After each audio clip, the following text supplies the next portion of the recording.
Our justice correspondent Candace Kelly joins us now. And Candace, good morning to you.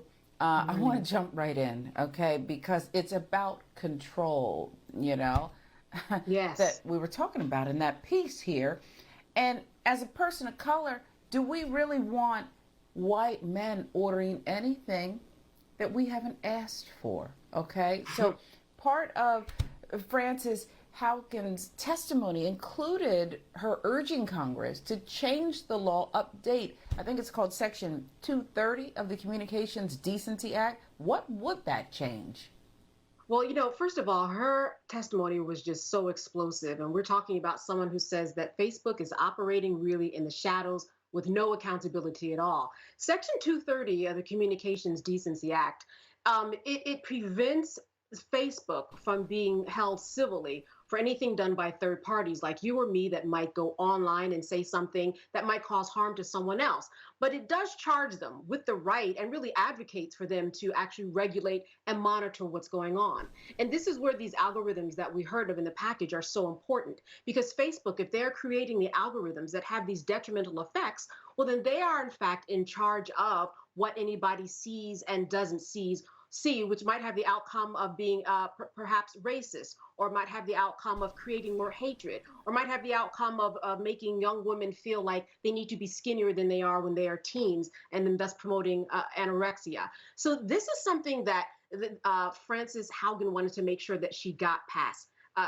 That is that the content might be a little bit important, but more important is the algorithms because Facebook is creating the algorithms, and that is much more important than the content at this point. Yeah, who's behind it? Let's peel the curtain back. What about her Yes. specifically? Because once you put the title of whistleblower in front of someone's name, does that protect her from a lawsuit, say, from Facebook? Because Zuckerberg did fire back last night on the platform. Will she be sued? Can she be sued?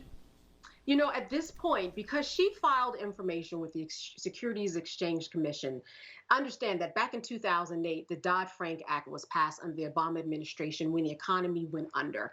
When this happened, this Whistleblower Act, as it's known, was passed in order to protect people just like Frances, where they do have the ability to, if they see something going on in a company, they can take that information and share it for the greater good of sharing with people what's going on. It's kind of like what happened in Big Tobacco back in the 90s, where we had Jeffrey Wigand, he stole information, and then he shared it with everybody because he said essentially Big Tobacco was lying. And that's what Frances Haugen is being compared to, big tobacco industries, and just saying, I'm the whistleblower on this, and I'm protected by this act that came out under the Dodd administration. And in this case, the Mark Zuckerbergs of the world cannot file a lawsuit against her. In fact, the Security Exchange Commission has a branch within their department that deals specifically with whistleblowers, opening the doors up completely in order to welcome them in and say, this is what I know about this company. You should know about it, and it's going to do great harm if you don't share it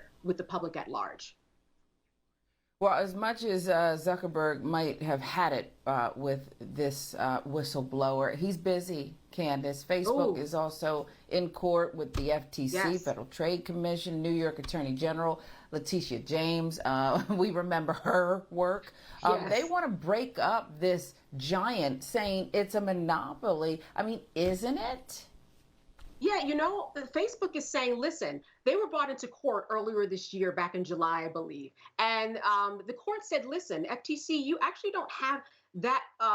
The information that you need, the evidence to show that Facebook is a monopoly. What they did was they gave the FTC another chance. They said, come back to the drawing table, which they did in August. And they said, come back with more evidence. So when they came back with more evidence, this is where we are now. And Mark Zuckerberg is saying, I need this complaint to actually be dismissed. This case has not been made. It doesn't show that we're a monopoly. What the FTC, what the Attorney General of New York is saying is that not only has Facebook kind of monopolize the arena, but they're stomping people in terms of their algorithms and innovation in terms of what other people can do and preventing other people's from growing and other companies from growing. And then when they see that companies Mm-hmm. do grow, they go ahead and they buy them for billions of dollars. So thus taking over Mm-hmm. all of the market. And so this is why they're saying that this is against the law. You cannot have a monopoly, social media, Mark Zuckerberg, over everything that's out there. And so they are actually going back and forth right now, trying to make their case. So we will see whether or not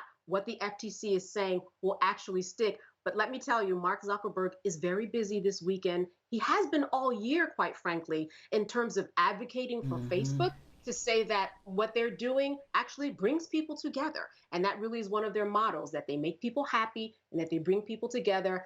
But yesterday, hours of testimony where we heard otherwise. Yeah, throw out the happy. He is bringing people Yeah. together. A lot of people think it's for profit and personal gain, and hell with the rest of us.